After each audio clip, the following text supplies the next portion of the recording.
지금 요새 방금 우리 정영상 박사께서도 말씀했습니다마는 공정과 상식의 회복이 가장 필요한 나라가 나는 중국이라고 생각합니다.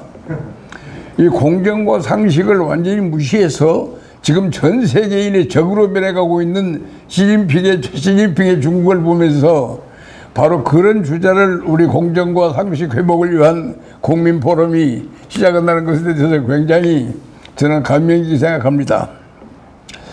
지금 잘 알다시피 지금 재밌는 현상, 우리 주변에서 가장 큰 현상이 앞으로 한국과 한국이 어떻게 중국을 상대로 해야 할 것이냐, 과연 공존을 할 수 있느냐. 얼마 전에 정덕구 박사는 한국 외교의 미래라고 한 책을 통해서 극중지계를 발표했습니다. 어떻게 하면 중국을 극복할 것이냐.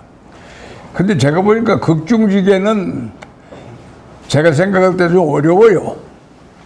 어떻게 하면 중국과 한국이 공존할 수 있느냐 하는 공정지계가 더 맞을 것 같은데, 왜 제가 그런 생각을 하냐면 워낙 우리나라의 국력의 차이가 큽니다.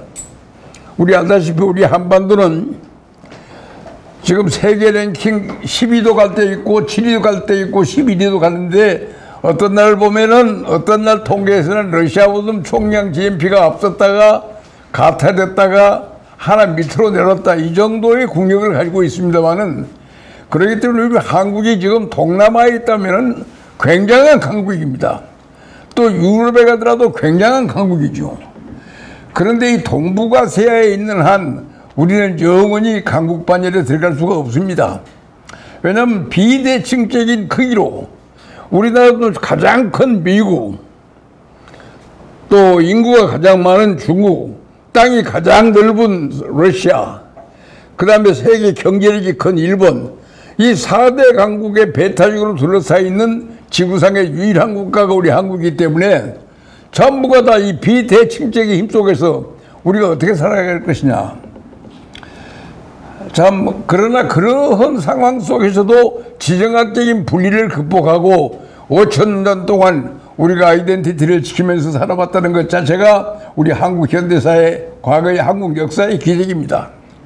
이제 바로 그런 상황인데 1992년 8월 24일 날 우리는 중국과 수교를 했습니다. 중국과 이제 두 번째 수교인데, 제일 처음 수교는 1899년에 청나라와 대한제국 간의 수교가 이루어집니다. 미국도 한국을 주권국가로 인정해서 제1차로 1882년에 한미 수교협정을 맺습니다. 그 다음에 영국이 맺었습니다. 그 다음에 독일이 맺었습니다. 그 다음에 프랑스가 맺었습니다.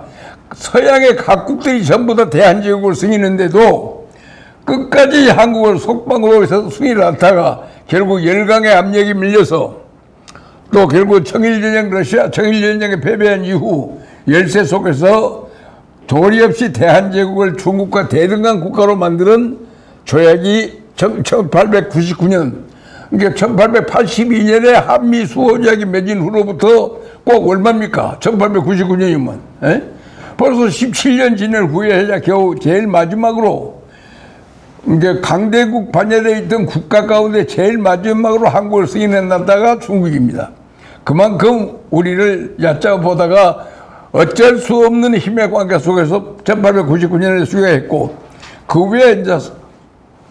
후에는 중국 대륙이 공산화된 이후에 주구장막에 둘러싸여 있는 동안에 우리 한중 관계는 없었다가 1892년도에 처음으로 한중 간에 다시금 수교가 이루어집니다. 이게 제2차 한중 수교지요.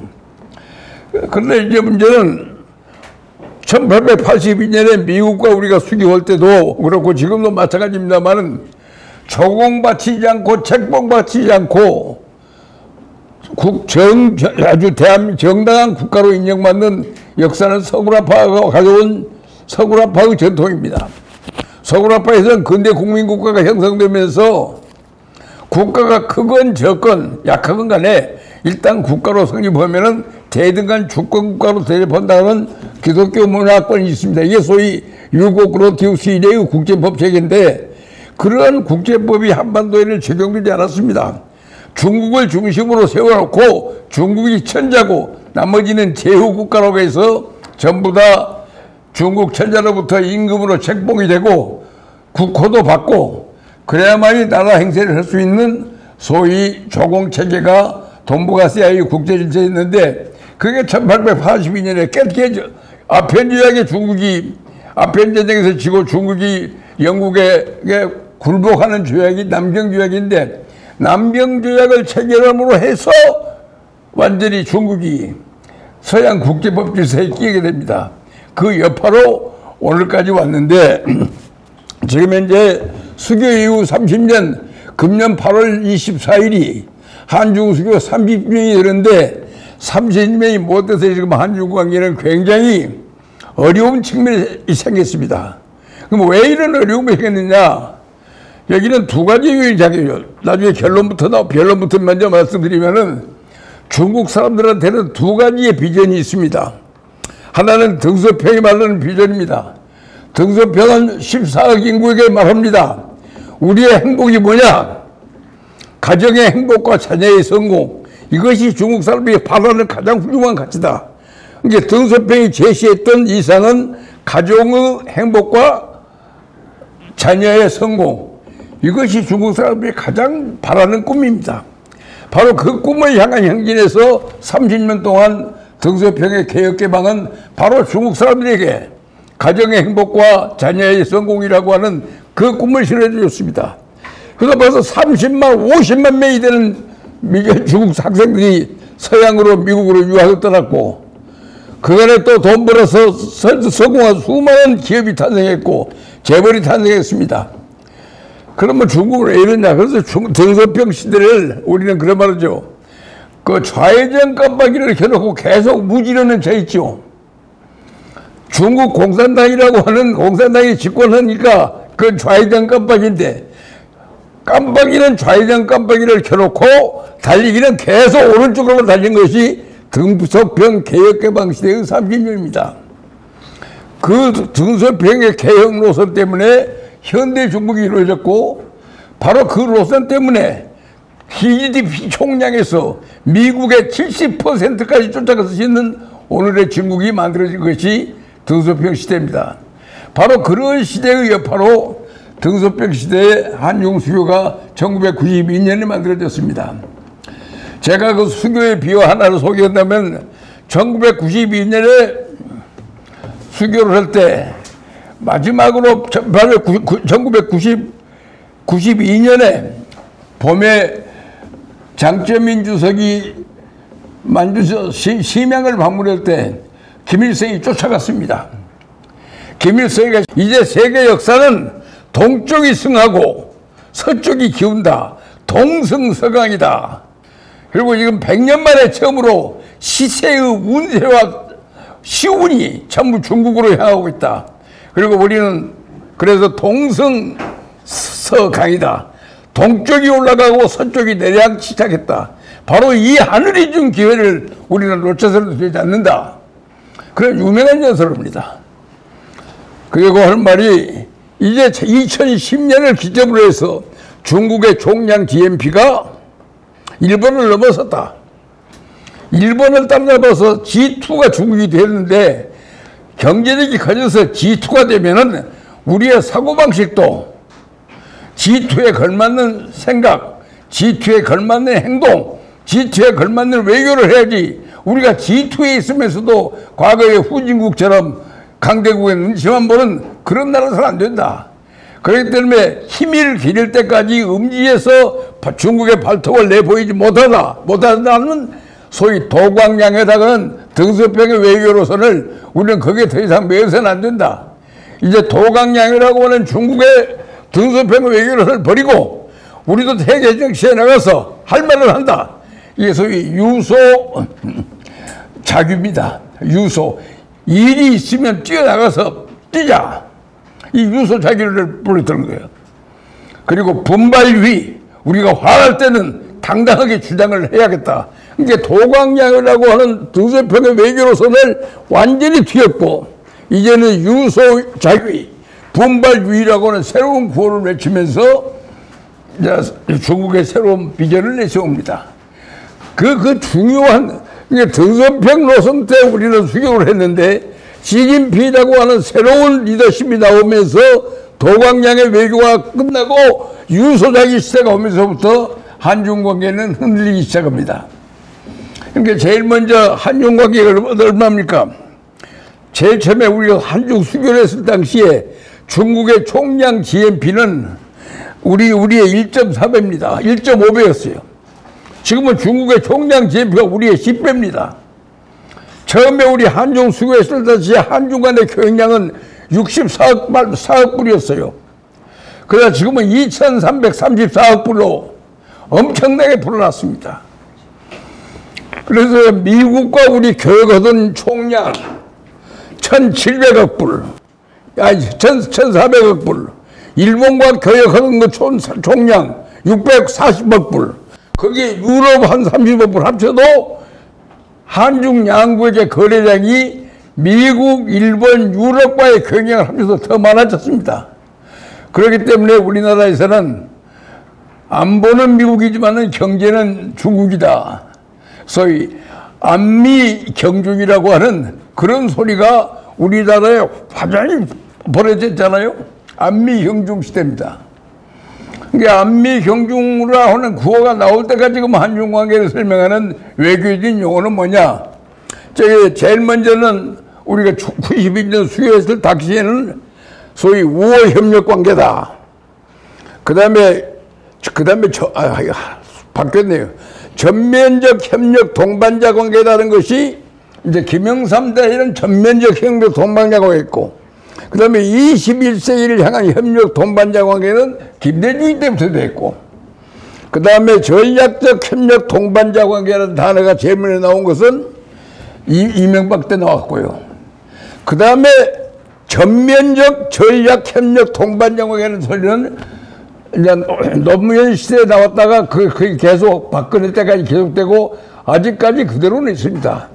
그런데 저 뜻의 의미를 아는 사람은 내가 한중문화협회 총재하면서 14년간을 지금 중국을 왔다 갔다 했습니다만은 동반자 관계가 갖고 있는 의미를 제대로 설명하는 학자도 만나본 일 없고 우리나라도 전문가가 없습니다.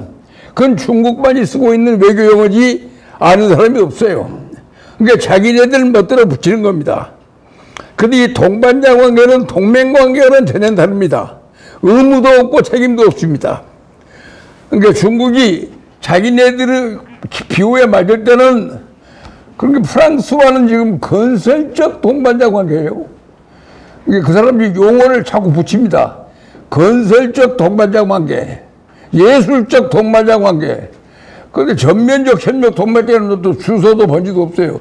그러면 또 미국과도 전략적 협력 동반자 관계입니다. 그렇기 때문에 저 용어는 중국이 대외적으로 하는 심리적 용어지 그 구체적으로 그 뜻을 아는 것은 중국 공산당의 지도부 외에는 잘 모르는 소리입니다. 그런데 이제 제일 중요한 것은 2010년에 하여간 일본 경제가 약해지면서 중국이 추월을 하는데 2008년 세계 금융위기를 계기로 해서 중국이 바짝 올라치면서 일본이 중국한테 총량제 집니다. 그게 굉장히 중요한 신호탄이요. 이제 아세아에서 일본을 눌렀으니 이제 나머지는 미국만 누르면 된다 하는 그런 목표를 가지고 나오는 거예요. 근데 제일 중요한 것은 왜 그러면 중국이 컸느냐? 등소평 외교가 잘한 겁니다. 등소평 외교가 우리가 힘을 기를 때까지는 절대로 우리의 발톱을 보이지 말고 다른 나라와 싸우지 말고 우리 밥이나 먹자. 우리가 먹고 살아야지. 지금 모택동이 때 문화 대혁명이 일어났습니다. 대약진 운동을 했습니다. 이게 모택동 시대의 대약진 운동, 반우파 투쟁, 문화 대혁명을 통해서 얼마나 사람 죽은 줄 아십니까? 대약진 운동 때 4천만이 죽었습니다. 그러면 유럽에서 히틀러가 유대인 600만 죽였죠. 그걸 홀로코스트라 해서 전 세계가 지고 옵니다. 근데 홀로코스트가 중국 때려서 몇 개면 됐어요. 8배가 맞는 홀로코스트가 8번 일어났는데 중국의 그 대재난에 대해서는 홀로코스트라는 단어를 안 씁니다. 왜? 계획적으로 살리는 게 아니잖아요. 정책 실패의 결과로 그렇게 됐지.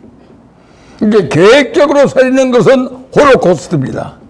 유태인을 전자가스에다 집어넣고 죽였잖아요. 그건 홀로코스트인데 이건 정책 실패로 몇천만이 굶어 죽어버렸잖아요. 지금 현재 우리나라 진보운동권의 리더였던 이영이라는 교수는 파덕인과의 대화에서 어마어마한 거짓말을 합니다. 인민공사라는 게 뭐냐? 녹색의 공장에서 일하는 프롤레타리아, 중국의 낡고 인습에 젖었고 생산력이 없는 바로 그런 농민들을 녹색의 공장에서 일하는 노동자로 바꾼 것이 인민공사라고 하는 유명한 연설을 파덕인과의 대화에서 이영희가 썼어요. 그런데 인민공사가 얼마나 나쁜 놈이었고 인권유리였는가를 밝힌 것이 이번에 송복 교수의 아들이 쓴 송복 교수의 송재민 박사가 지금 카나다 맥마스터 대학의 교수입니다만은 그분이 쓴 책이 지금 3권이 나와 있는데 2권이 나왔어요. 슬픈 중국이라고 하는 책이 있습니다.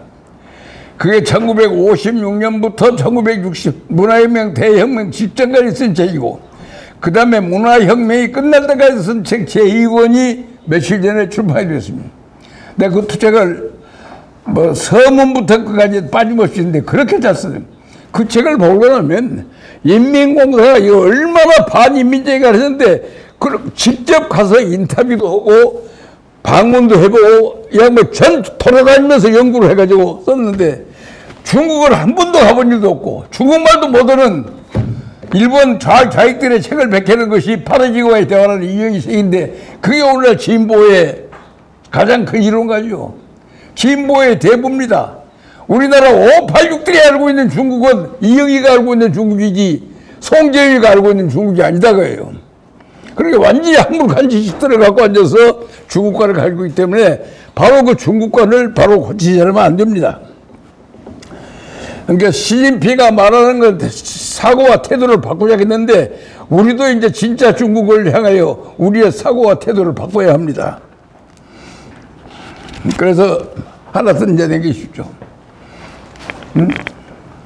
이거 좀 올려. 근데 이제 시진핑이는 정권을 잡고 나서는 제일 먼저 취한 조치가 19차 전당대회에서 시진핑이 새로운 중국의 꿈을 제시합니다.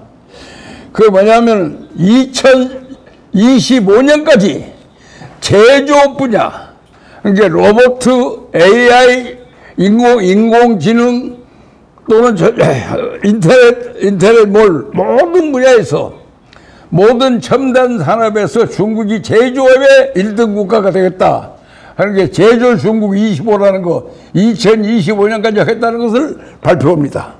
그 다음에 2035년이 되면은 첨단 산업과 복지 수준에서 세계에서 선도국가로 중국의 팔자를 고치겠다. 먹고 사는 형편이 달라지는 것을 팔자가 변한다고 했죠. 중국에 이제 팔자를 고치겠다는 거예요.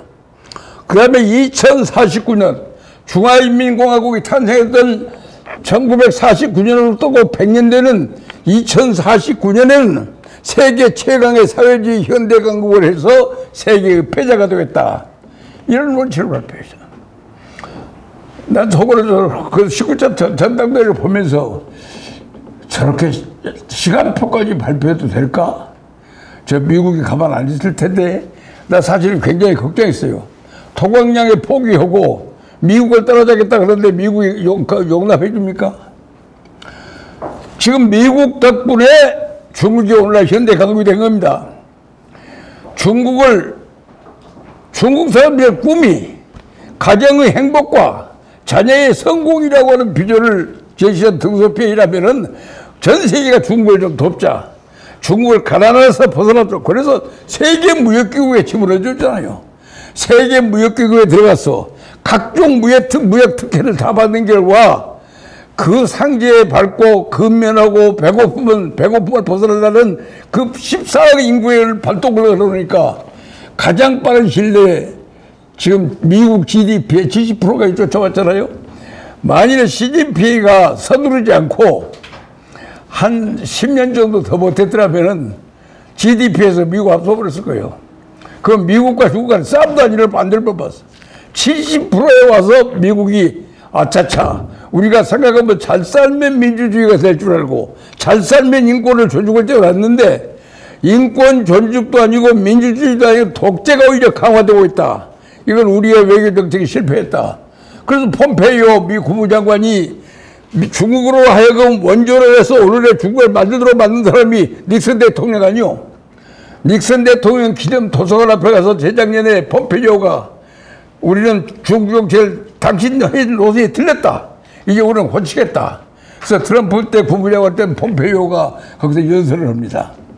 그러니까 여러분들은 폼페이오가 왜 닉슨 도서관 앞에 가서 연설을 했는가 이유를 모르지만 닉슨이 바로 오늘날 중국을 발전시킨 원인을 제공한 사람 아닙니까? 그래서 이제는 그 정책을 취소한다는 뜻이 폼페이오 연설입니다. 그래서 제가 사회주의인데 잘 알다시피 여러분들은 중국 사람들은 시간표를 제일 별로 말지 않잖아요. 노자나 공자사상 보세요. 역천자는 망하고 순천자는 흥한다 그랬지 언제 망하고 언제 흥한다는 시간표는 없잖아요. 그게 중국에는 중국 사상의 특징은 진리를 말하되 그게 무시간성이요. 시간은 없어요. 언제 그래도 몰라요. 결국은 그렇게 된다는 거예요. 근데 지금 뭐예요? 딱 시간표를 내놨잖아요. 시간표를 내놓는 것은 미국이 용납하지 않습니다. 그래서 미국이 19차 공산당 대회를 일어나면서 중국이 제시한 꿈, 이게 미국을 제압하겠다는 거 아닙니까? 미국을 능가하는 패자가 되겠다 하는 바로 그러한 목표를 시간표를 딱 제시하고 내가 이런 커다란 중공몽이라는 꿈을 달성할 테니 중국 공산당은 나에게 힘을 실어달라. 그럼 뭐 어떻게 공산당이 당신을 밀어주면은 그 꿈을 이룰 것이냐? 그러니까 내 임기조항을 폐지해달라는 거예요. 두 번만 하는 연임조항을 없애고 연임 제한조항을 없애라. 그래서 2018년 개헌을 통해서 시진핑이가 원하는 대로 임기조항을 철폐해줬어요. 이게 힘을 실어준 겁니다. 그러면 금년 제20차 공산당 대회에서 이제 처음으로 10년씩 끝나는 임기 제한 조항이 없는 이제 마음대로 죽을 때까지 종신까지 수상이 할 수 있는 길을 열었기 때문에 이번 금년 가을에 열리는 제20차 공산대회에서 시진핑이가 그 길을 가야 합니다. 근데 과연 그 길로 가는 게 성공할 것이냐? 이게 굉장히 문제예요. 내가 지난번에 최정현 학술원에 갔더니 조세프 나이라고 하는 하버드대 교수가 와서 중국의 도전, 중국의 도전과 역사의 교훈이라는 제목으로 연설을 합니다. 지금 한번 여보세요. 지금 얼마나 지금 시진핑이가 19차 공산당 대회 하기 전부터 쭉 몇 가지의 조짐들을 보입니다. 첫째는 우리 한중 관계에 대해서도 몇 가지 문제를 딱 던져요. 우리 그다음에 이제 중국은 이 주변 국가 외교가 굉장히 중요합니다. 중국은 14개 국가와 국경이 다 있어요. 우리나라는 바다를 개혁하지만 중국은 육지로 붙어 있는 국가가 전부 14개 국가입니다. 14개 국가와 사이 좋은 국가가 하나도 없습니다. 왜냐하면 중국의 외교 정책이 뭐예요? 원교 근공입니다. 가까운 나라를 힘으로 다스리고 먼 나라와는 친한 나라는 원교 근공 정책을 쓰기 때문에 주변 국가들하고 사이가 좋은 나라가 하나도 없습니다. 모든 나라와 좋은 갈등 관계예요. 그러니까 북한하고는 딱 다 있어도 북한에서 1000년 숙적이고 일본은 100년 숙적이라는 말이 주변 국가에서 나오는 소리예요. 주변 국가 치고 그 구호가 안 통하는 나라가 하나도 없습니다. 바로 그렇기 때문에 중국 어떻게 하면 주변국을 잘 관리하느냐. 주변국을 관리 잘 못하면은 내부에서 시끄러우면 주변국가들이 쳐들어옵니다. 그러니까 내부 외환이라. 중국의 5000년 역사는 내부가 시끄러우면 외부로부터 공격을 받습니다. 그래서 중국이 다 무너진 것은 내부 외환 때문 아닙니까?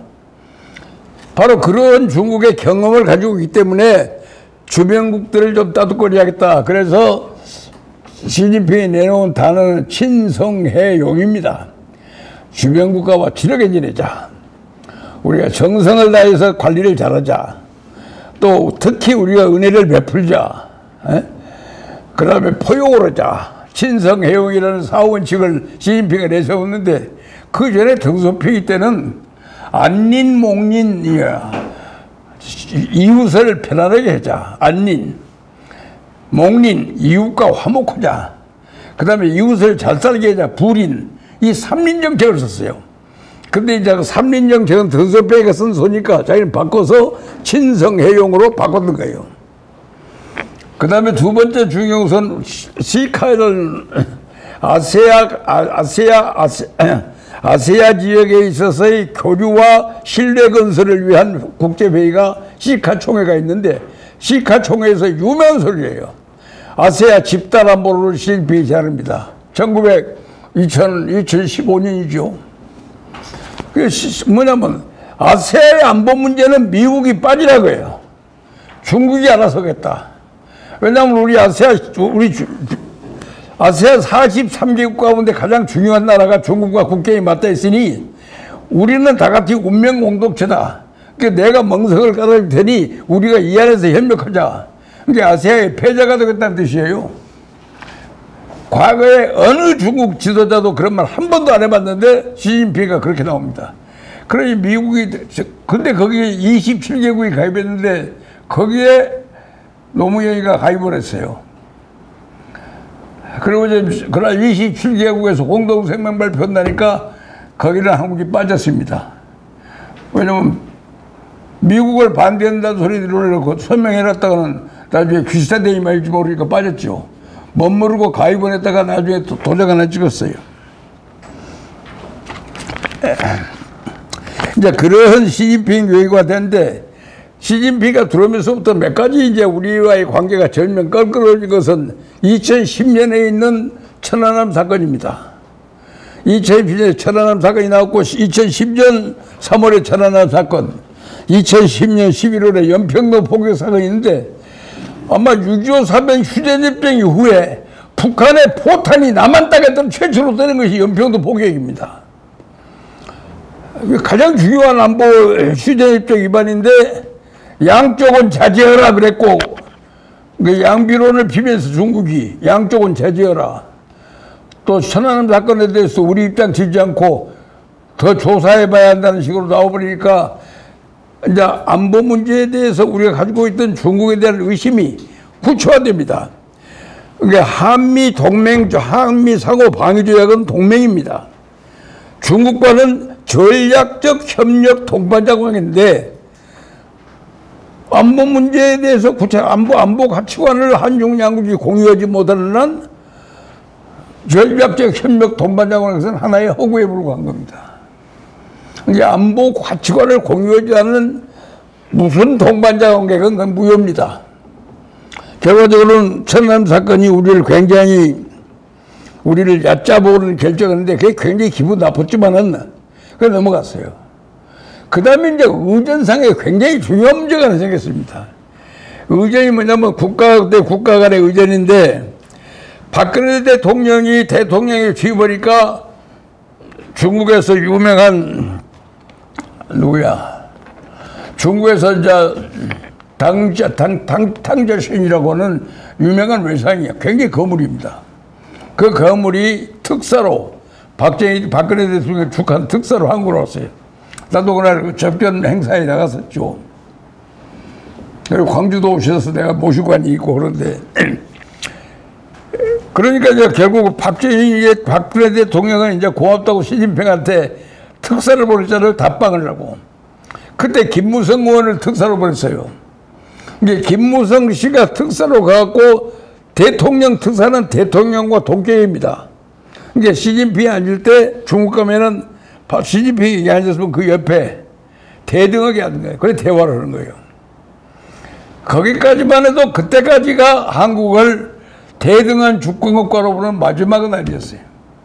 2016년 문재인이가 대통령 당선된 후에 우리나라 특사로 여러분이 잘 아는 이해찬 의원이 특사로 갔습니다. 딱 특사로 오니까 나란히 앉은 좌석을 안 주고 그 밑에 성장들이 앉는 좌석에 앉혀줬어요. 이제 제후급으로 대접하는 거예요. 자기는 천자고 얘는 제후다. 근데 더 재밌는 것은 노영민이라는 사람이 이제 중국 대사로 와가지고 대사 끝나고 신임장 재정으로 나오는 그 방명록에 글을 씁니다. 거기다 뭐라고 쓰냐고 하세요? 만절필동이라. 만절필동이라는 것은 옛날에 주나라 시대에 주나라는 봉건제를 실시한 나라입니다. 주나라 천자에게 수많은 제후들이 충성을 멸성해 쓰는 것이 만절필동이요. 황해가 10,000번 구부러지더라도 항상 동해로 흐른다. 우리가 여러 가지 갈라져 살지만 결국은 모태통일을 주장했던 공부로 대동사회, 모든 사람이 평등하게 대접받는 사회를 만들겠다 해서 공부론을 들고 나왔어요. 그래서 소득 분배를 세 가지로 나눠서 제1차 소득은 받는 월급, 2차는 제조업에서 많이 남는 것을 인민에게 고루 놀아주는 것, 세 번째는 알리바바 같은 큰 부자들이 번 돈을 사회적으로 환원시키는 것. 이런 3단계의 분배 이론을 지금 공부론에서 채택하면서 나옵니다. 그 다음에 모든 사립학교는 불평등을 가져오는 원인이다. 그래서 사립학교들을 돈 받고 오는 사립학교를 다 없애버리고 전부 다 비영리 사업체로 바뀌어버렸어요. 그걸 준 거는 명령 한 번이면 끝납니다. 우리나라가 사립학교를 그렇게 바꾸려다가는 그 정부가 몇 개라도 바꿔야죠. 시끄러울 거예요. 명령으로. 근데 그 사람이 명령이 잘 통하는 대신에 전부 다 면종 뭐 복배예요. 말은 겉으로는 하지만 다 달라요.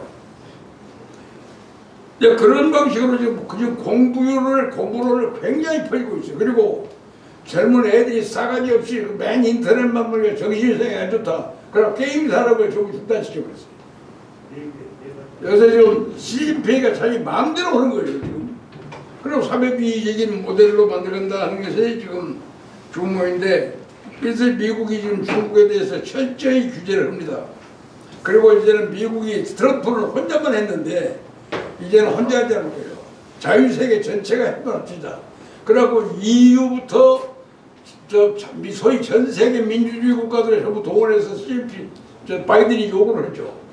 그런데 바이든은 뭐냐면 중국과 장사해 먹고 사는 사람들이 있기 때문에 과거에 소련처럼 중국을 봉쇄를 못해요. 그러니까 지난번에 G7이라고 영국 코너에서 모였던 G7 정상회담에서 바이든이 뭐라고 했냐면, 우리가 반대하는 것은 중국이 아니다. 중국의 시진핑을 반대하는 것이다. 그러니까 중국 시장은 우리가 사랑하지만은 I love Chinese market. I hate 시진핑이야. 그러니까 원래 시진핑이라는 체제를 바꾸는데 전 우리 민주주의국가 힘을 합자. 그 말에 전부 동의한 거예요. 그리고 전 세계가 지금 뭉쳐서 반시진핑이다 보니 요즘 재밌는 것들이 많이 나옵니다. 조세프 라이가 그랬어요. 저는 최종현 학술에서 조세프 라이 만나 들었는데, 시진핑이가 내세우는 중국몽이라는 것은 중국에서 말할 수 있는 여러 가지 대안 중에 하나지, 그것이 꼭 이루어진다는 보장이 어디 있느냐. 미래라는 것은 갑자기 죽을 수도 있고, 그렇기 때문에 미래의 얘기는 신뢰가 없다. 그래도 확실한 것은 가정의 행복과 자녀의 성공, 그 부채기가. 이제 그 비전이 이기느냐, 중국몽이 이기느냐. 이건 그렇기 때문에 지금 현재 싸움은 대기업, 언론기관, 또 뭐야, 언론기관하고 또 자꾸 잊어오네. 대기업하고 언론기관하고 인민해방군, 이 세 가지를 갖고 있는 시진핑이 현재는 유리했지만은 더 많은 국민들은 그렇지 않다. 그래서 이번에 반발이 내부에서 굉장히 일어나고 있어요. 지금 애국주의 매일 같은 시진핑의 애국주의 연설, 우리가 그 100년 전에 전 세계를 제패했던 그 꿈의 역사를 우리가 쟁취하자 하고 중국 사람이 박수치고 젊은 사람이 굉장히 득대 있어요. 그리고 전 세계는 우리를 존경하고 우리 그 외에는 전부 오락기 충분한 그런 사고방식이다. 완전히 이번에 한국 동계올림픽 보니까 한국 사람들은 오락기 죽거든만 죽은 놈들이. 이게 서양 사람들은 양이고, 네? 우리 동양한테는 동이안이요. 네? 자기네이 최고라는 거예요. 그래서 그 리더가 그렇게 나타나면 그러는 거예요. 그래서 그 사람들은 철저히 지금 시진핑 노선을 지지해요. 근데 중국의 수많은 기성세대들은 전부 반대입니다. 그래서 얼마 전에 취청산이라고 이 주말은 곡청산인데 뒤에 보면은 제 뒤에 취청산이 뭐라고 했냐면 취청산은 중국 공산당 문헌연구실 실장이에요. 그 사람이 인민일보에 발표된 사천자라고 하는 장문의 논설을 발표했는데 거기서 재밌게 썼어요. 그 요새 지금 시진핑 띄우기에 바쁜데 날짜가 언제냐? 12월 9일, 작년 12월 9일 그 추천산의 논문이 뭐냐면 그 엄청난 한 장은 다 차지하는 그 장문에 그래서 시진핑이라는 단어 하나 없어요. 9번 등소평이 나와. 등소평에 의한 각성을 통해서 오늘의 중국은 잘못 자상이 됐다. 중국 그 양반의 각성, 그 양반의 깨달음, 진리는 실체에 의해서 검증되었다는 등소평 동지의 주장이야말로 망고의 진리다. 그걸 찾는 글이 나왔어요. 그게 뭐냐면 시진핑 노선을 공동부유를 반대하는 거예요. 그러니까 가정의 행복과 자녀의 성공이라고 하는 가장 소박한 등소평의 꿈을 지지하는 글이, 그럼 오늘 중국을 발전시킨 힘이 등소평이 나왔지 않느냐. 근데 왜 등소평 노선을 버리느냐. 등소평 노선을 버리면서 전 세계가 우리의 적이 되었고 미국의 견제를 받고 유학을 못 가게 되고, 그리고 이제 경제가 지금 굉장히 침체잖아요. 왜냐면 전 세계의 공급선이 작작 차단되니까 중국과 거리하지 말자는 게 가장 쉽게 말하면 영어로는 디커플링이라고 해요. 우리나라에서는 거래 거절을 이란 말하고 탈동조라고 하지. 탈동조가 하면 뭔 말인지 알아요? 디커플링, 탈동조와 거래 거절인 거예요. 모든 공급선을 끊자는 거예요. 그래서 그런 작업들이 이게 결과적으로는 시진핑의 그 과격한 민족주의 선동 때문에 결국 중국이 오늘 세계의 적이 됐다. 지금 퓨 리서치 센터가 조사한 여론조사 보면은 한국 사람의 73%가 반중이요. 일본 사람은 79%, 5%가 더 높아요, 반중이. 미국도 그렇고. 지금 현재 서울아파에서는 한 50% 정도로 반대하는 사람이 그리스도예요. 지금 전 세계의 적으로 여론조사에 나타나 있어요. 그렇게 이제 몰려가고 있습니다. 그리고 이번에 더 걱정인 것은 주미대사를 퇴근하고 그만뒀던 쥐탱카이라고 하는 중국의 외무차관하다가 주일대사하고 주미대사에서 미국의 3대 대통령을 모셨던 쥐탱카이가 지난 12월 20일 날 중국 외무성 주최 연구기관에서 연설하면서 이기지 못할 싸움, 준비 안 된 싸움은 하지 말라고 하는 중요한 말을 했어요. 지금 중국이 이런 업적은 거저 얻은 게 아니라 우리의 피와 땀으로 얻은 업적인데 이 실적을 잘못 관리하면 안 된다 하는 굉장히 시진핑한테 아픈 소리를 했어요. 근데 그보다 더 큰 사건이 터졌어요. 2022년 금년 1월 19일 날 방주와 중국이라는 이름을 가진 사람이 4만 자의 글을 써가지고 시진핑 체제를 아주 이장되게 비판했는데 나는 그 내용을 읽으면서 감동을 했어요. 어떻게 우리 눈에도 안 보이는데 그렇게 중국 사람 눈에 시진핑 체제가 잘못되다고 비판하는 거. 그래 그냥 그게 나오자마자 전부 인터넷부터 다 차단을 했는데 아무리 차단해도 그런 인기 있는 거는 지난번에 우리나라도 뭐 조인산인가 뭔 사람이 뭐 하나 그러다고 전신문에 났죠. 그 조인산이 비슷한 현상이 나왔다. 그 이름이 그 방주와 중국이다. 이름을 잡고 대만에서는 막 대만의 전 신문이 그걸 삐라처럼 만들고 소고기에다 몽고기에다 막 다 뿌려버린 거예요. 그게 지금 전국에 퍼져가요. 이건 뭘 의미하냐면 중국 내부에서 가장 강력한 저항 세력은 등소평 지지 세력이 시진핑 세력에 반대하는 거예요.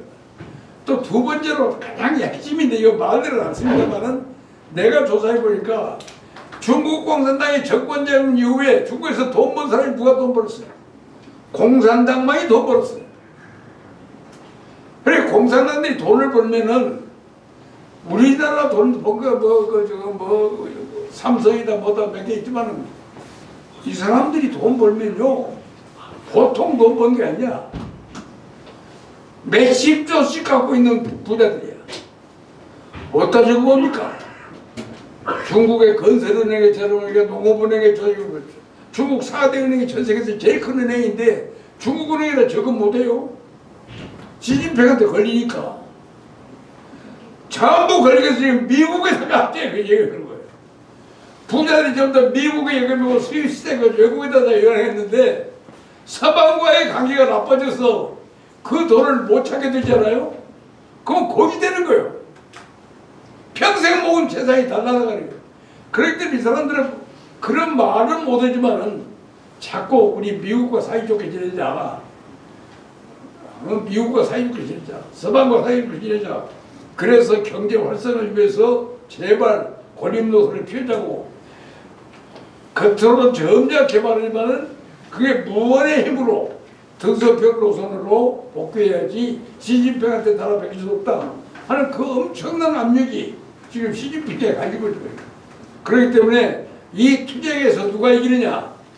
등소평이 제시하고 있는 가정의 행복과 자녀의 성공이라고 하는 비전이 이기느냐? 아니면 100년 전의 영광을 표적했다는 조국목이 이느냐? 이게 몽파냐? 형태, 이게 꿈의 파냐? 몽파라고요, 몽파. 몽파이에요. 몽파이라고 해요. 이제 새로운, 이제 우리 이런 판을 소위 등소평으로서 두 사이의 싸움에서 아마 그 승부가 났는데 내 개인적으로 보면 등소평 파들이 이길 가능성이 상당히 있습니다. 그러나 현재에서 가장 유리한 고치는 시진핑한테 있지만은 근데 지금 아까 제가 말했지만 그 방주와 주국이라는 사람은 시진핑을 굉장히 밀어넣는 놈으로 봤는데 내가 보면 시진핑을 이렇게 밀어넣을 것 같지는 않은데 저도 여러 번 만났어요. 그래서 내가 오늘 마무리를 했는데 한중간에 제일 어쨌든 문제는 이 사드 문제로 굉장히 우리가 핫했는데 이번에 윤석열 후보가 필요하다면 사드를 우리 돈으로 구입하겠다고 그랬어요. 그 말이 뭐냐면 이제 사드를 우리가 구입한 우리 군인들이 직접 운영한다. 그러니까 우리는 중국을 겨냥하지 않고 북한만 겨냥하겠다. 그걸 약속한다는 뜻이에요. 그리고 두 번째, 이번에 포린 아펙스에 보셨어요? 나 이번에 포린 아펙스를 나는 정기 구독자인데 딱 보니까 윤석열 씨가 쓴 글이 올라왔대요. 거기 아주 찬스 정말 잘 썼어요. 하여간 그걸 읽으면 미국 사람들이 그건 한국에 대해서 불안하게 생각했던 게 싹 훌려버렸어요. 첫째, 한미일의 안보협력의 중요성, 전략적 중요성을 나는 인정하겠다. 일본과 양자관계는 함부로 말 못하겠지. 여러 가지 깊이 생각하겠지만은 한일 관계가 갖고 있는 군사 전략적 중요성은 나는 평가한다. 그 안에 다 썼습니다. 그리고 한미동맹이라는 게 또 군사협력에 국한되는 동맹을 이제 하지 말자. 이제 한미동맹을 키워서 전자, 안보, 위생, 환경, 과학기술 모든 걸 포괄하는 동맹으로 한미동맹을 포괄선을 넓히자. 그렇게 이제 했고 앞으로 미국, 인도, 영국, 인도, 호주가 주관되고 있는 쿼드의 워킹 그룹에 우리 한국도 참여해서 기술협력에 같이 동조했다. 나 그렇게 벌써 이번에 그 포린 아펙스에 발표되는 논문 한 편이면 미국 사람, 일본 사람, 동아시아의 모든 문제를 한꺼번에 다 해결해 버린 거예요. 그 대통령 당선되면 안보상의 우리는 없어지는 거예요. 이번에 글 정말 잘 썼어요. 왜냐면 바로 그게 우리 국민들이 원하는 거예요. 그 말 한마디니까 보수 세력들은 전부 보수 세력의 리더가 누구가 증명되어 버렸잖아요. 사드를 구입해서 필요하다고 재배치한다는 그 말 한마디로 윤석열이는 한국의 자유민주주의 판결의 보스가 될 겁니다. 또 원자력 발전을 하겠다는 공약 하나로 한국의 자유시장경제주의의 보스가 되어버린 겁니다. 그래서 일대일자 공약 논쟁에서는 대외정책은 이번에 포린 앞에서 발표한 논문으로 또 대내적으로는 사드 문제를 공론함으로써 윤석열 씨가 대한민국의 보수정의 리더로 대처를 방향 국민적인 공감대는 확장되었다고 봅니다. 앞으로 중국이 공정과 상식의 단어로 바꿀 때까지 이 중국에 대한 우리의 워치, 그래 우리는 중국을 이길 생각은 하지 마세요. 어떻게 하면은 초공 안 바치고 주권국가로 대접받으면서 공정할 것이냐, 바로 그 방향을 모색하는 겁니다. 극중지혜가 아니라 공정지혜를 우리는 찾아낼 줄 압니다. 뭐 내가 두서없는 말로 잘투도 못했습니다만 이것으로 제 말씀을 마치겠습니다.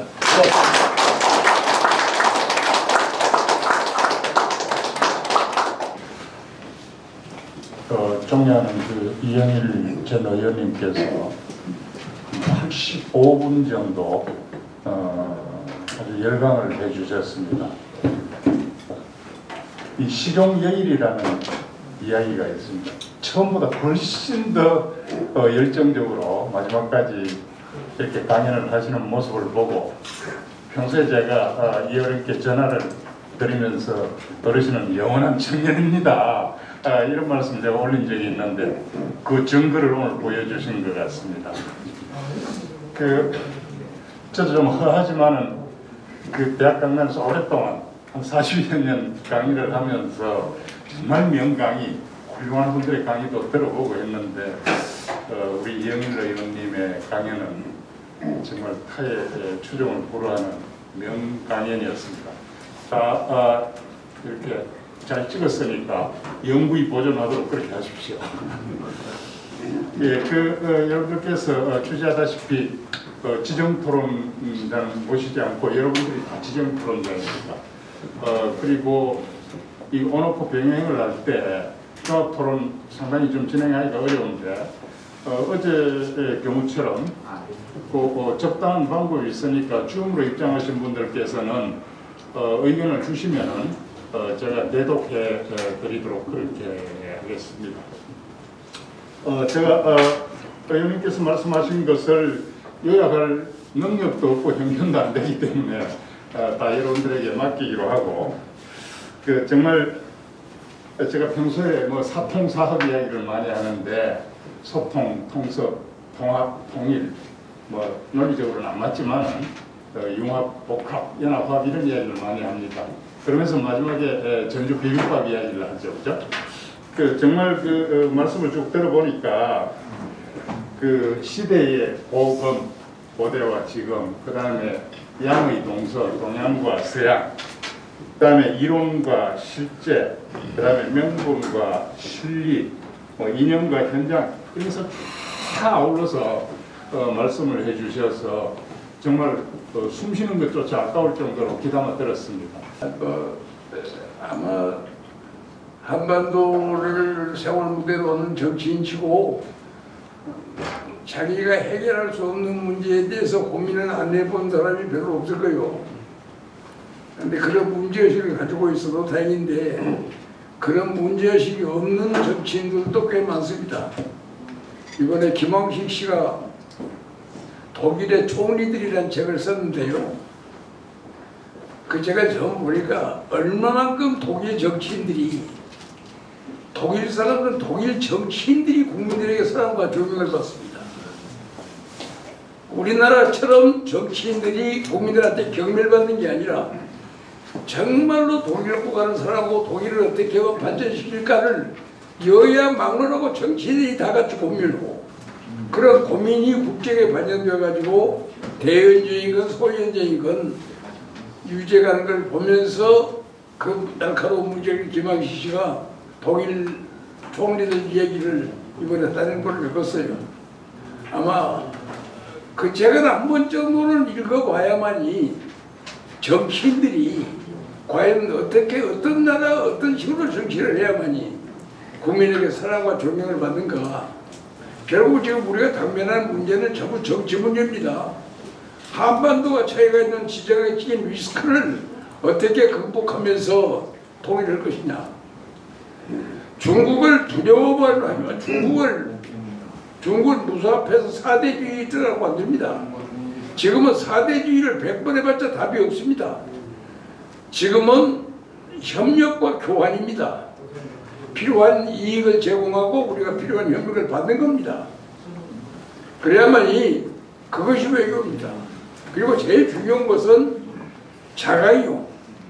내가 볼 때 지금 중국이 굉장히 지금 원천기를 없는 쩔쩔 매고 있습니다. 우리도 우리도 적어도 대한민국이 머리 좋은 국민들이 노력을 해갖고 원천 기술을 한 10개만 우리가 개발을 해도 중국한테 그들이 빵빵 치면서 살 수 있는 시입니다. 이제는 군사력보다는 원천 기술을 가지면 그만큼 오기 때문에 나는 새 정부가 4차 산업혁명을 주도해가면서 원천 기술을 개발해가지고 주변 국가들을 상대로 해서 원천 기술을 가지고 통제할 수 있는 그런 나라를 만들어야만이 우리가 잘 살 것이다. 왜냐하면 그래서 중국 사람들이 여기 아무리 무시해도요 원천 기술만 가지고 있으면 무시 못합니다. 지금 현재 왜 한국이 중요했냐. 반도체 때문에 미국도 한국이라는 반도체 국가 필요하고 중국도 필요합니다. 그래서 한국이 미중 대결 구조에서 어느 쪽으로 어느 편에 쓰느냐. 그래서 한국이 미국이나 중국한테 전부 린치핀이 돼 있어요. 바로 이런 중요한 시기에 이 카드를 잘 쓸 수 있는 대통령이 나와야 하는데 가서 매일 저자세 외교하고 있어서는 안 되는 겁니다. 저자세는 외교가 아닙니다. 그거 구조이지. 외교는 줄 거 주고 받을 거 받는 게 외교입니다.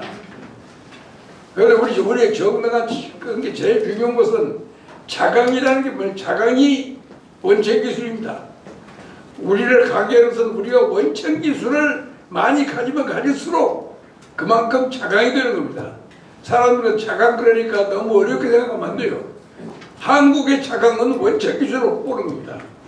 우리가 연구 개발비를 아무리 투자하더라도 전 국민의 세금을 다 때려붙더라도 원천 기술을 만들어내면 세계 지금 오늘날 패권국가 다른 거 아니에요. 그 시대의 운명을 바꿀 수 있는 첨단 기술을 누가 먼저 장악하느냐. 첨단 기술을 장악하면 그게 전부 무기 모든 게 다 가기 때문에 첨단 기술을 장악하는 자가 패권국가입니다. 지금 미중 패권 사업의 핵심은 첨단 기술을 누가 선전하느냐. 그 시대를 바꿀 수 있는 게임 체인저. 그 영어에서는 게임 체인저인데 게임 체인지를 할 수 있는 첨단 기술을 누가 얻느냐. 이제 단결이라는 게 뭐예요? 일할 수 있는 사람들의 힘을 밀어주는 것이 단결입니다. 어려운 거 아니에요. 자강이라는 게 뭐냐? 한국에서의 자강, 자립 자강은 뭐냐? 원천 기술 개발에 성공하느냐 못하느냐. 그게 달려있습니다. 그래서 나는 원천 기술을 많이 남부합에서 원천 기술을 많이 가지면 반드시 우리 주도로 통일됩니다. 그러니까 원천 기술을 만드는 자강. 나는 그 운동이 지금 앞으로 우리나라의 가장 긴급한 과제다. 나 그렇게 말하고 싶습니다. 원래 제가 그 한중문화협회 총재를 하면서 한 1998년부터 2014년까지 제가 그걸 했기 때문에 꽤 올해 한중문화협회를 제가 맡아 운영했는데 그때 중국에 한 27개 석을 돌아다녔어요. 그런데 재밌는 것은 중국 사람들이 한국 사람에 대해서 이중 가치관을 가지고 있습니다. 하나는 역사적으로 한국은 우리 똘만이었다 하는 그런 생각 하나. 또 한 가지는 그런데 이 업자들이 굉장히 잘 나간다. 그러니까 모태통일과 문화대혁명을 하지 않았더라면 5,000년 역사에서 한국이 중국보다 더 잘 사는 기간이 8년입니다. 그 문화혁명 때문에 일어난 우리 반사적 혜택 8년인데 그 8년 때문에 중국 사람들이 상당히 기가 죽었어요. 그래서 한국 사람들한테는 굉장한 질투심을 느끼고 자기보다 못해한다는데 앞서가는 것이 열받잖아요. 이번에 한한령을 내려서 한국의 문화예술인들의 중국 진입을 막았더니 한국 사람이 중국 시장을 포기하면서 세계로 눈을 돌려가지고 오늘 BTS 보면은 중국 시장보다 더 넓은 시장을 한국과 파고들어 버리기 때문에 한국을 견제한 것이 오히려 한국을 더 크게 지고 일단 우리한테는 전화해보게 됐잖아요. 이제 그런 변화를 중국 사람이 보면서 이번에 아마 올림픽 끝나고 나면은 세계의 중국의 적들이 훨씬 더 많이 생길 겁니다. 그러면 중국 내부에서도 왜 우리가 공정이라고 하는 그 척도를 세계에 보여주지 못했느냐? 과연 중국이 가져야 할 소프트 파워가 뭐냐? 중국이 힘만 내세우고 위대한 중국만만 내세우다가는 세계로부터 고립된다. 그러니까 우리도 공정이라는 적어도 국제사회에서 대접받는 민족이 될 수 있는 그런 윤리적인 덕목을 개발하지 않으면 안 된다고 하는 그런 각성이 나는 중국 내에서 반드시 일어나려고 봅니다. 근데 우리가 어떻게 하겠어요? 중국 내부에서 그 자율적으로 풀어가야 문제가 해결되지 않겠어요? 그러나 아마 전 중국 대사관들이 지금 시진핑한테 보고를 제대로 못합니다. 왜냐하면 보고 잘못하면 점수를 못 따는 거예요. 코로나가 시작했을 때 코로나가 일어나다가 보고 오면 정치일까지부터 보고 안 해가지고 코로나를 전 세계로 확장시킨 게 중국 공산당이고 중국 공산당에는 제대로 직보를 못하는 거예요. 그러니까 세계라는 관중석이 이번에 중국을 어떻게 평가했는가 시진핑 스스로가 알지 못하는 한 시진핑에게 우리의 공정성 결핍을 말미암아 우리가 전 세계가 우리를 적으로 돌립니다. 그런 보고를 과감히 누가 하겠어요? 독재주의가 문제는 바로 그런 겁니다. 임금한테 직언할 수 없는 나라가 망하는 나라죠. 이제 시진핑이가 1인에게 권력이 힘드니까 직소를 못합니다. 과거에도 집단 지도 체제 될 때는 여러 가지 정보가 들어가서 판단이 좋아지는데 그걸 못하고 있잖아요. 난 그것이 몰라도록 하는 길 아니겠느냐. 난 그런 생각을 합니다. 강대국에 둘러싸여있는 지구상에 있는 192개 국가 가운데 우리가 쉬운 말로 우리가 해볼 수 없는 국가들 우리 능력 밖에 있는 국가들을 네 나라에만 빽빽 둘러싸여있는 유일한 나라가 한국입니다. 이 나라가 살 수 있는 길은 동맹정책 맺지 않고는 절대 못 삽니다. 근데 동맹도 약속가가 동맹을 맺으면 안 돼요. 지구 최강하고 동맹을 맺어야만이 우리가 삽니다. 근데 지구 최강들이 1대1 동맹을 잘 안 해줍니다. 미국도 동아시아에 한국과 동맹이라고 생각도 안 했어요. 이승만 박사의 반휴전 투쟁을 통해서 결국은 미국이 마지못해서 동맹을 맺어줬어요. 1945년 당시에 소련이 관동군을 물리치기 위해 출병만 해주면 한반도를 소련이 다 차지해도 좋다 정도로 루스벨트는 한국을 몰랐습니다. 그러나 소련이 일방적으로 다 먹을 수 없도록 38선을 그었다가 나중에 점점 마음이 변했습니다만은 그러나 그때까지만 하더라도 신탁 통치를 시켜놓고 미국은 손 떼려겠어요. 그 당시 조지 케넌이라고 하는 유명한 소련 대사로 국무성의 차관급인데 이 양반이 한국의 전략 가치를 평가했더니 전략 가치 제로다 군사적으로. 그래서 1948년에 절병을 했잖아요. 1882년 한일 한미 수교 이후에는 닥터 알렌공사가 한국은 상업적 가치가 없다고 해서 한국에 대한 지원을 포기했던 거예요. 바로 그런 나라인데 한미 방위조약을 만드는 것은 이승만 박사의 그 보통 엄청난 왜냐하면 휴전 체제를 깨버리겠다고 하는 그 엄청난 공갈 협박이 성공했던 거예요. 그래서 대한민국의 70년 평화를 가져왔습니다. 그런데 그게 바로 약소국가 살아가는 가장 중요한 것은 동맹 없이는 지금 왜 우리가 중국과 대접받는 게 왜 대접받냐? 한미동맹을 가지고 있기 때문에 중국이 한국 대통령을 국가보수 대접해 주는 거예요. 한미동맹 없다면 중국의 성장급도 안 되는 거예요. 중국의 가장 적은 세계 중에 하나가 가장 적은 성도 한국보다 큽니다.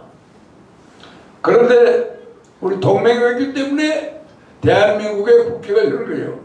그런데 그런 동맹이라고 한국 살려준 대통령을 매일 죽일 놈이라고 욕하는 나라가 또 대한민국이요.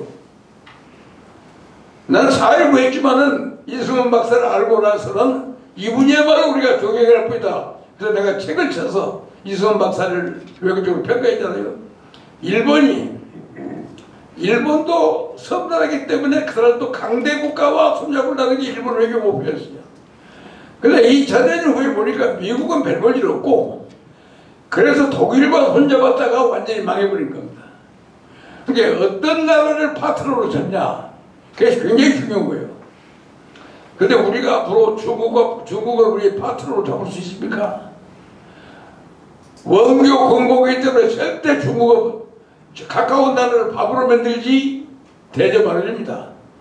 그렇기 때문에 우리는 한미동맹이라는 걸 계속 갖고 있으면서 그렇다고 해서 미국의 힘이 한계가 있어요. 우리의 안보를 모든 걸 우리 동맹한테 맡기면 안 됩니다. 우리가 적절하게 우리의 카드, 우리의 이용가치, 우리의 전략가치를 높여줄 때 지금의 전략가치도 그래서는 아까도 제가 말씀했지만 차각으로서 원천기술을 만드는 거예요.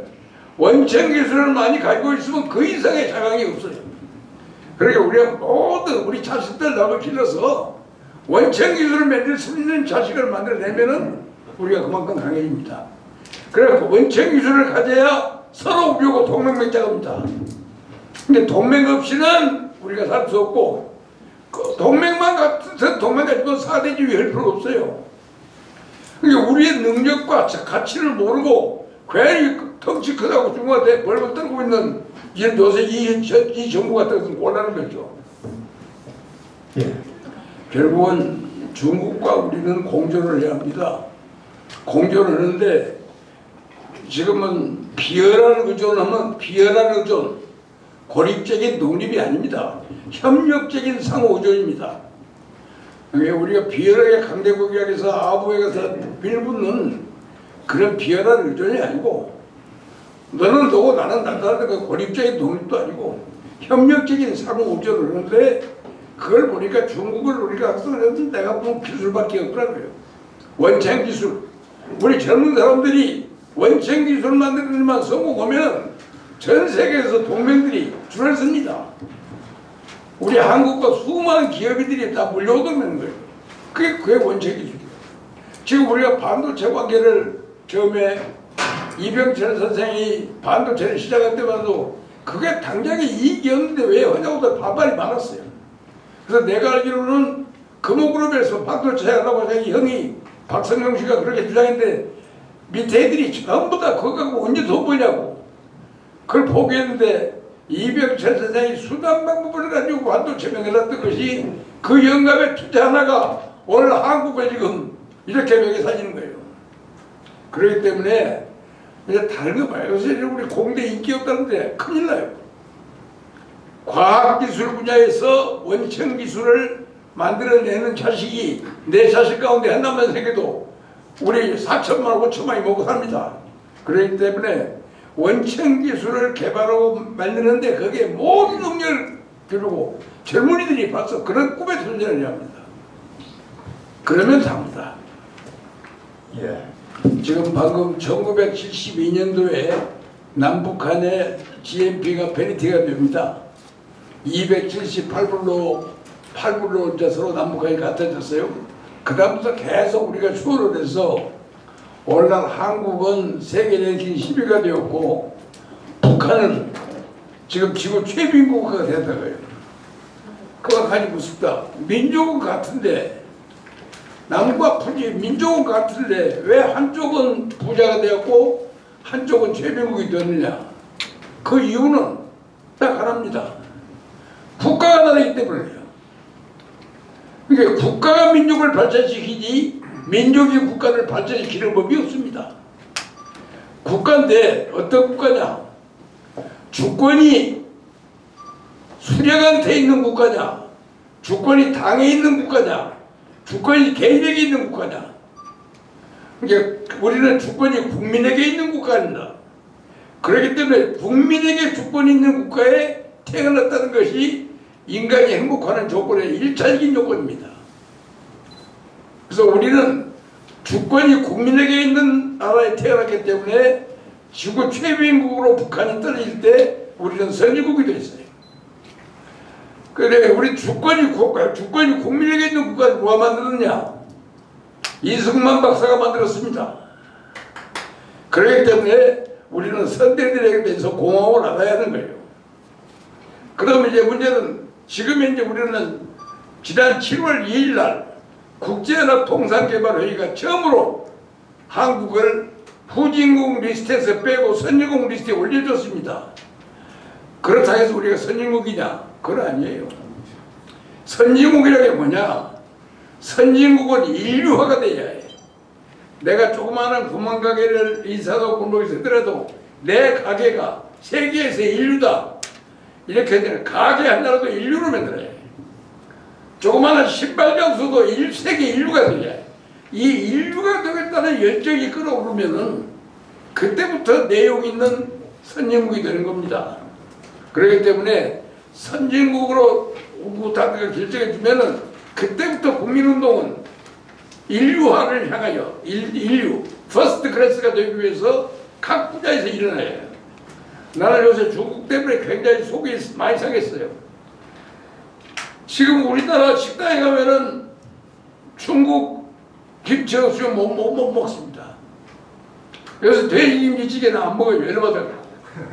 왜냐면 몸뚱아리로 갖고 담는 김치를 전부 갖다가 지금 김치찌개 만드는데 비싸니까. 지금 현재 대한민국의 새마을운동 중앙회의가 있다면은 대한민국의 식단에서 중국 식품에 의존하지 않을 수 있는 농업운동을 일으키는 게 세계 20대의 새마을운동이 되어야 합니다. 그런 문제의식들을 가지고 과거에 박정희의 새마을운동이 잘 살아보자 했다면 이제는 중국한테 중국의 공급선을 끊고 우리 뜻에서 우리 것으로 만들자 하는 그런 운동이 농촌 식탁에서 일어나야 하고 공장에서 일어나야 하고 대학에서 일어나야 합니다. 이제 그런 마음의 변화를 일으키려면 누가 지도냐? 국가의 리더십입니다. 이제 박정희 대통령은 그 리더십을 수범했습니다. 잘 살아보자고 자기가 노래를 만들어서 국민이 가르쳤습니다. 욕먹어가면서도 그래가지고 이 나라를 이만큼 내렸잖아요. 바로 그러한 열정을 다 지금 그 열정이 죽어버렸어요. 우리가 덕분에 한국 사회에서 그 열정을 지난 5년 동안 완전히 죽여서 이 완전히 죽어버린 열정을 다 지금 살릴 수 있는 새로운 리더십을 만드는 것이 오는 3월 9일 선거입니다. 다만 우리 한 사람 하나 한국의 목소리만 갖고 생각 말고 한미일 우리하고 가까운 나라들이 같은 목소리를 내야 합니다. 같은 목소리를 내야만이 돌파가 말인데요. 요새 한국말만 해갖고는 안 무서워합니다. 그래서 우리가 집단적인 목소리를 내야죠. 그래야만이 우리가 대책이 나오지 우리끼리로만 해갖고는 안 될 거예요. 또 이 현 정부가 참 그대 앞에서만 서면 어쩌면 나는 이렇게 작아지냐처럼 중국 앞에만 가면 대통령이라 외무장관 전체가 쫄아갖고 마들을 못 오는데 무슨 일이 되겠어? 사실은 박근혜 대통령은 그래도 천안문에 어딥니까? 거기에도 등장하고 대우를 받았지 않았습니까? 박근혜 대통령과는 그런 짓을 이뤘습니다. 박근혜 대통령 외교는 정말 잘된 외교예요. 원래 중국은 항일전쟁 시기에 중국의 파트너는 한국 임시정부가 아니라 동북 항일연군 소대장 김일성이만을 자기네들이 파트너로 왔어요. 그래서 1954년 건국절 기념식에 천안문 망루에 올라간 것은 모택동과 김일성이었습니다. 1954년도에. 그런데 2015년 천안문 망루에는 시진핑 박근혜가 올라갔어요. 왜 그만 그래야 되느냐. 한국 임시정부를 항일 투쟁제의 중국의 파트너로 인정한 최초의 국가원수가 시진핑입니다. 그 박근혜 꼬시려고 그러겠네. 그래서 안중근 의사 동상 세워줬죠. 하얼빈 광장에다가 안중근 기념첩에 들었죠. 그 다음에 서안에 있는 광복정 지석 발굴했죠. 또 어디죠? 중국 중경에 대한민국 임시정부 복원해 줬죠. 상해 임시정부를 과거에는 우리 돈으로 했는데 중국 중정부 돈으로 했죠. 이렇게 해서 한국 임시정부를 중국 항일혁명 시기에 중국의 파트너로 최초로 인정해 준 것이 시진핑입니다. 그리고 1941년 12월 9일날 대한민국 임시정부가 대일 선전포고를 했는데 그걸 인정해준 정당한 정부를 우리 대한민국으로 봐가지고 한일전쟁 승리 기념 파레이드에 박근혜 대통령을 초청해서 올라간 겁니다. 근데 그 역사를 우리 외교부가 제대로 설명했으면 괜찮아요. 우리가 대일 선전포고를 1941년 12월 9일에 했는데 샌프란시스코 강화조약 때는 우리의 선전포고를 미국이 인정 안 했어요. 그럼 우리 대표 파견 못했습니다. 그래서 오늘 지금 독도문제가 생긴 겁니다. 그렇기 때문에 박근혜 외교는 임시정부를 중국의 파트너로 인정받게 김일성의 항일연군이 아닌 임시정부를 만들었다는 점에서는 박근혜의 공로가 있어요. 그것까지 해서 항일 거기로 올라갔지만은 사드 배치 문제에 대해서는 우리 우방편 미국에 편들고 조치를 했던 겁니다. 그렇기 때문에 박근혜가 사는 것은 신중정체가 아니냐 그러면 그렇게 보면 안 돼요. 불행히도 우리 외무부 사람들이 소위 항일 독립운동 역사와 거기에 관계되는 외교사를 몰라가지고 박근혜가 왜 천안문 광야에 올라갔는가 하는 백그라운드 설명에 대한 외교부 성명 하나가 없었기 때문에 저는 주간조선에다가 그 관계를 완전히 글을 썼는데 아무도 읽어보는 놈이 없는가 봐 외무부에. 그래서 그런 사고가 터진 거예요. 그게 박근혜는 그 점에서는 잘한 겁니다. 감사합니다. 고맙습니다.